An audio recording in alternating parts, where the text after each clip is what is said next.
Good morning student, welcome to all in our class. आज हम जो टॉपिक शुरू करने जा रहे हैं वो पॉलिटिकल साइंस का एक बेसिक है।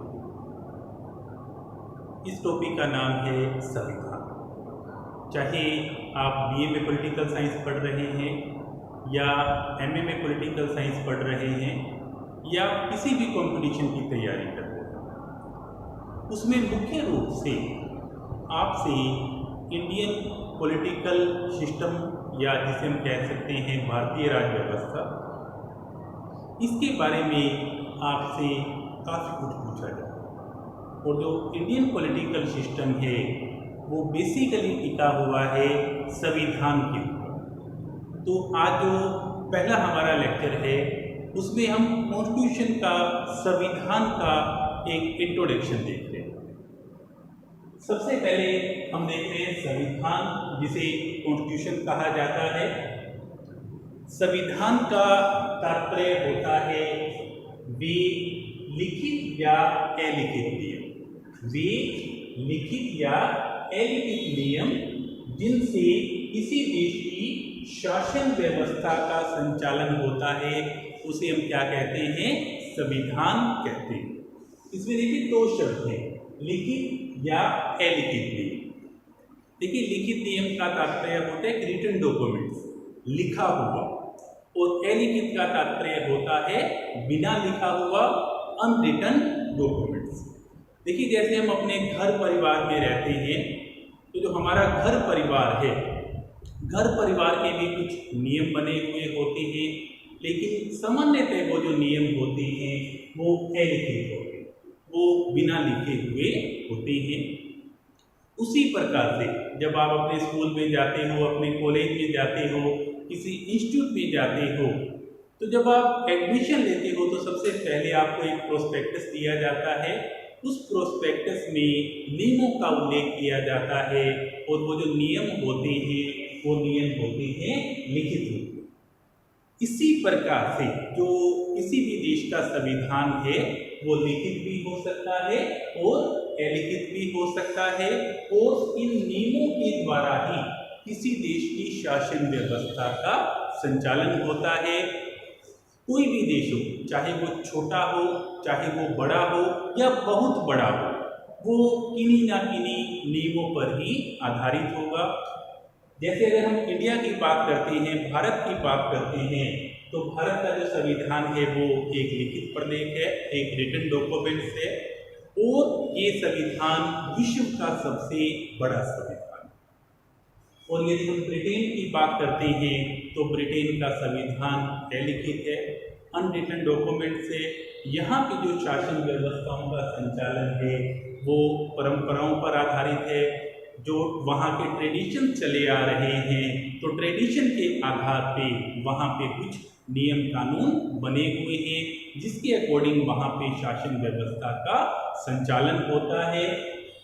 तो इस प्रकार से संविधान वे लिखित या अलिखित नियम जिनसे किसी देश की शासन व्यवस्था का संचालन होता है, उसे हम क्या कहते हैं? संविधान कहते हैं। ठीक है। उसके बाद हम देखते हैं संविधान के रूप, जिसे कहा जाता है फॉर्म्स ऑफ कॉन्स्टिट्यूशन। संविधान के रूप, जो संविधान का पहला रूप है वो है लिखित संविधान। जैसा कि अभी हम देख रहे थे, लिखित संविधान का तात्पर्य होता है यदि किसी देश के संविधान का अधिकांश भाग, maximum part of the constitution लिखा हुआ है, उसे कहा जाता है लिखित संविधान, रिटन डॉक्यूमेंट्स या रिटन कॉन्स्टिट्यूशन। देखिए किसी भी देश का जो संविधान है वो न तो पूर्ण रूप से लिखित हो सकता है और न ही पूर्ण रूप से अलिखित हो सकता है।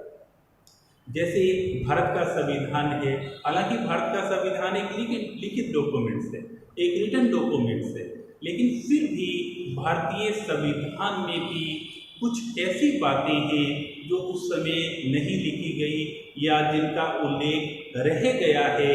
उन बातों का जो उल्लेख है संविधान में लिखित रूप में नहीं है। तो भारतीय संविधान में भी कुछ राजनीतिक परंपराएं हैं, कुछ अन्य परंपराएं हैं, उन परंपराओं को भी माना जाता है। तो लिखित संविधान का तात्पर्य है maximum part of the constitution is written. जो मैक्सिमम पार्ट है वो कैसा होना चाहिए, लिखा हुआ होना चाहिए, उसे रिटन कॉन्स्टिट्यूशन कहा जाता है। उसके बाद है अलिखित संविधान। अलिखित संविधान का तात्पर्य होता है संविधान का अधिकांश भाग बिना लिखा हुआ होना। तो जहाँ पे संविधान का अधिकांश भाग बिना लिखा हुआ होता है तो वहाँ पे देश में कुछ परंपराएं होती हैं, अभिसमय और परंपराएं होती हैं, कुछ ट्रेडिशंस होती हैं, कुछ कन्वेंशंस होती हैं, और उन कन्वेंशंस के द्वारा ही वहाँ पे शासन व्यवस्था का संचालन होता है, जैसा कि ब्रिटेन में होता है। तो यहाँ पे भी अधिकांश भाग कैसा होता है, बिना लिखा हुआ होता है। और ब्रिटेन में भी जब संविधान लागू हुआ और उसके बाद वहाँ की संसद ने कुछ अपने अधिनियम बनाए, कुछ अपने कानून बनाए, तो बाद में जो कानून बनाए, अधिनियम बनाए, नियम बनाए, तो बहुत से ऐसे नियम कानून हैं जो कि लिखित रूप में है। लेकिन बेसिकली जो ब्रिटेन का संविधान है वो कैसा है, अलिखित है, एक अनरिटन डॉक्यूमेंट्स। ठीक है। उसके बाद है थर्ड निर्मित संविधान। देखिए निर्मित संविधान जिसे कहा जाता है कंस्ट्रक्टेड कॉन्स्टिट्यूशन। निर्मित संविधान का तात्पर्य होता है संविधान का एक निश्चित समय पर संविधान निर्मात्री सभा द्वारा निर्माण होना। जैसे अगर हम भारत के संविधान की बात करते हैं तो भारत का संविधान एक निर्मित संविधान है। हमारे देश में कैबिनेट मिशन योजना की सिफारिश पर संविधान निर्मात्री सभा ने हमारे संविधान का निर्माण किया था। तो निर्मित संविधान का तात्पर्य होता है कि एक नियत समय में एक नियत संविधान निर्मात्री सभा के द्वारा संविधान का निर्माण होना। उसके बाद है विकसित संविधान। विकसित संविधान का तात्पर्य होता है संविधान का क्रमबद्ध रूप से धीरे धीरे विकास होना। तो कुछ देशों का संविधान निर्मात्री सभा के द्वारा नहीं बनाया जाता, पार्लियामेंट के द्वारा नहीं बनाया जाता, संसद के द्वारा नहीं बनाया जाता, बल्कि वहाँ पे क्या होता रहता है, धीरे धीरे विकास होता रहता है। तो उस देश के संविधान को कहा जाता है विकसित संविधान, डेवलप्ड कॉन्स्टिट्यूशन। जैसे जो ब्रिटेन का संविधान है वो किसी संविधान निर्मात्री सभा ने नहीं बनाया है, बल्कि उसका धीरे धीरे क्या हुआ है, विकास हुआ है। इसलिए ब्रिटिश संविधान को विकसित संविधान या डेवलप्ड कॉन्स्टिट्यूशन कहा जाता है। ओके। उसके बाद है लचीला संविधान। देखिए परिवर्तन प्रकृति का नियम होता है, विश्व में कोई भी चीज स्थायी नहीं होती। इसलिए जब संविधान निर्माता संविधान बनाते हैं तो संविधान में परिवर्तन करने के तरीके का भी उल्लेख संविधान में ही कर दिया जाता है। तो जिस देश का संविधान लचीला है, फ्लेक्सिबल है, तो इसका तात्पर्य ये है कि उस देश के संविधान में परिवर्तन आसानी से हो जाता है, उस संविधान में फ्लेक्सिबिलिटी है, उस संविधान में कभी भी आसानी से परिवर्तन किया जा सकता है। इसे कहा जाता है लचीला संविधान या फ्लेक्सिबल कॉन्स्टिट्यूशन। उसके बाद है कठोर संविधान, रिजिड कॉन्स्टिट्यूशन। देखिए कई देशों का संविधान काफी रिजिड होता है, जिसे हम कठोर संविधान कहते हैं।